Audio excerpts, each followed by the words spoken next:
of adding people who are intangibly rich. And Tavis, in fact, as a player, is rare. But as a person, he's also rare. And beyond that, when we say that the idea of inviting people into our ecosystem who, by being nothing more than who they are, elevate the space, is the epitome of what Tavis is. And we're not going to ask him to be any more than him, because by doing so, he elevates not only this football team, not only this city, but the sport itself, right? Along the way, right, you can count however many drafts you want to. There are players who have the capacity to alter a game. There are players who have the capacity to alter the trajectory of a team.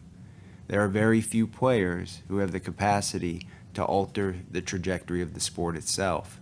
Tavis, while he has a lot to still earn, in our eyes, has the potential to do just that. And so it's an exciting step for us to take, and obviously a lot of work to be done, because while Tavis's dream is now reality, he's still dreaming in a different way than most do. He prepares in a different way than most do. But now it's time to bring it to life. Just Liam, if you could just add on to that, what stands out to you from a coach's perspective about Tavis? First and foremost, the competitor.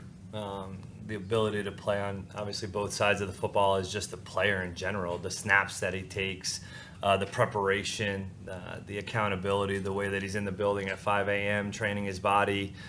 He's a 4.0 student and goes out on the field and impacts the game. Right, on both sides of the ball, he impacts the game. He's got a great feel for the game itself. When he's on the offensive side of the ball, finding zones in the defense, he's got really good ball skills. He can do something with it after the catch, and then on the defensive side of the ball, he finds it. And that's ultimately what we're trying to do here is continue to find people that can help us get our hands on the ball on the defensive side and go impact the game in that way. He told us that he hadn't spoken. Oh, okay. No, I'm saying this next. Go ahead, finish, please. Sorry. That he hadn't spoken with anybody from the Jaguars since the combine. Can you two recount your one-on-one or personal interactions with him throughout this process? Yeah. That's an interesting one, because we hadn't touched base with him. We had touched base with his agents, his reps, just to get a pulse for what was going to unfold over the course of the first 4 picks, with the idea that we were sitting at 5. But nonetheless, it's very easy to feel that Tavis has gravity. And when he walks into a room, the light turns on. And regardless of if the electricity is actually, in fact, switched up. But that was a moment that definitely resonated with us, and his engagement with our coaching staff, the questions that he was asking as we were walking through some of his film and some of the install specific to the plays that we run, it was really telling of the mind that he has, the curiosity, the interest in growth. There's certainly a vivid visual for why he is where he is based off of that 15-minute interaction. But obviously, like I've articulated in the past, the weight of a singular touch point like that doesn't hold much in our eyes, as opposed to some of the sourced intel over the course of a player's life, whether it's at Colorado for him, at Jackson State, or back to high school and earlier. So certainly feel good about that interaction, feel good about the process, and not sort of tipping the hand as it related to what we were going to do here tonight. But that's probably where we're at. Mike? When you guys were coming up with your draft plan, was it, we're going to go get Tavis Hunter, or was it more like, hey, let's call the Browns and see if we can work something out and maybe we can get up there? That's a great question, because I think it could go either way. And really the way in which it settled for us, we had our initial dialogue without that in mind and just wanted to discuss the players in silos, get the take on how we would utilize each and really our vision for their utilization. And over the course of time, as we began sleeping with our thoughts, right, the idea of this combination of players, or this player in and of himself, is now going to be a Jaguar once we make this selection. it got us to a point where Travis Hunter was most settling. And we engaged in those conversations with the idea that, hey, this is more than likely going to be a stretch. It's probably not going to be something that we'll be able to bring to life. Let's just go in with that expectation so we're not ultimately disappointed. And when things began to sort of grow and accelerate over the course of those conversations, obviously you become more firm in your stance and your pursuit. And so certainly happy with the way that it unfolded here tonight. Did you guys get the framework of the deal done with essentially agreeing unofficially today, yesterday, last night, or when was that? I don't know when it was exactly. It wasn't today or yesterday, so it was before that. But we had agreed on the framework, and then it was just sitting with it all the way up until they were on the clock. Jamal, then Mark. How do you look at the draft capital? Was there ever any pause about moving the third future pick? Oh, you know what? I probably got some familiarity with the them picks sort of process. So for our fans, I'll tell you, don't be scared. This is something I'm uniquely positioned to navigate, and we ended up with we ended up bringing Travis Hunter to Jacksonville, and with that, he is somebody who is deserving of a first-round draft pick as a wide receiver, and he is worthy of a first-round draft pick as a corner. Certainly look forward to each of those elements showing themselves over the next few years while he's under his rookie contract. But, we're excited about just getting him in the boat, so to speak. You get one chance to make a first impression. Why was it so important to come away with a big splash and to really start your tenure like this? Yeah, I think this was certainly a statement for, how we plan to move, how we plan to operate. I think we did a lot of talking up to this point and wanted to make sure that we showed through action exactly what those words mean. And I think that this is certainly a reflection of a lot of the catchphrases, or so to speak, catchphrases that may have been presumed as much, but this is a real visual representation of what all of that means. A couple more just to leave some meat on the bone for John. Liam, adding obviously Travis, or having Brian, adding Dion in free agency, is this the kind of support and firepower you envisioned putting around Trevor when you first got this job? Yeah, a little bit. You're always trying to add competition and playmakers, right?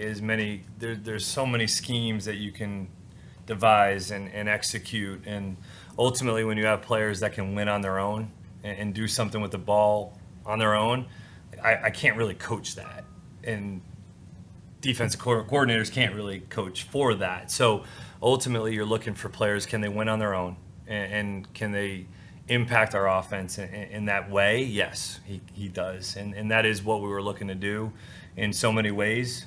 Try to address the ability to block up front in the pro free agency and get some more help there and competition at that positions on the O-line, and try to go get this guy here.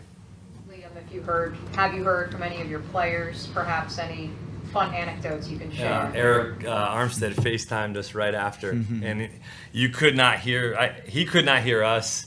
It was crazy there, but he was like, "Hey man, this is." He was great.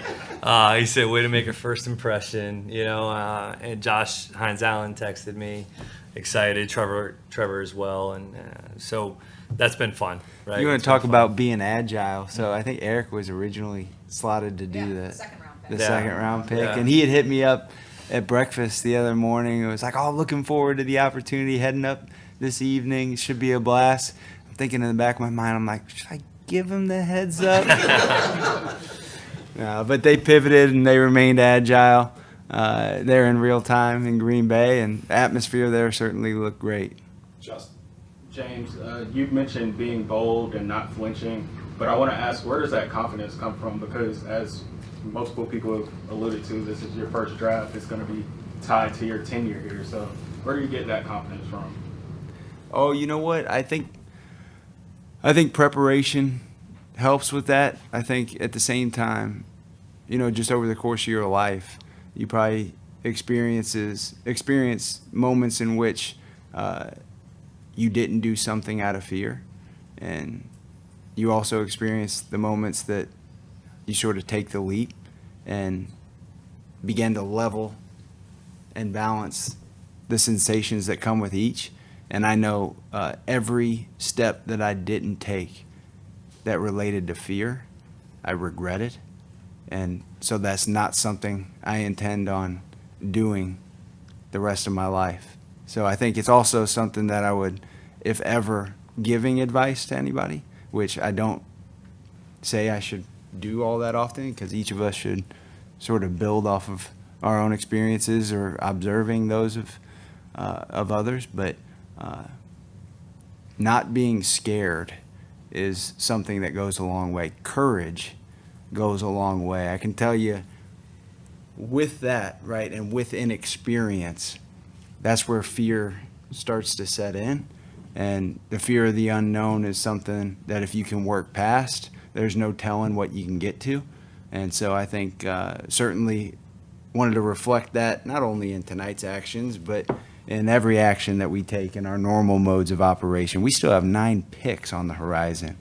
And as much as we're excited about what took place here today, we're excited about getting back to work and bringing those players into this ecosystem to continue to level it up by being, again, nothing more than who they are. I also want to ask about the football that you brought in. I've seen the pictures of you holding it. What, is there a story there? Or? You know what? I don't know. It probably makes sense because Liam probably feels very similar, right? When you grow up in a football family or in a world of sport, life feels a little better when a ball's in your hand. And so I guess you can just say it's some version of a fidget spinner, right? And so Liam and I, it's also like the power of touch. It's our version of touch with each other. Yeah. We can toss a ball back and forth, brainstorming. So it's become a version of a bridge, right? It's I don't even know what the game is called, but when you're like in elementary school and you're in a circle and you pass the, I don't know, whatever the ball. Yeah, hot potatoes. But then you like say something, and then the other, yeah, no, it's your turn. You introduce yourself to something interesting. It's a cool little mechanism that brings us together in a way as well. But yeah, so no real deep meaning behind it other than it's just a toy. Yeah.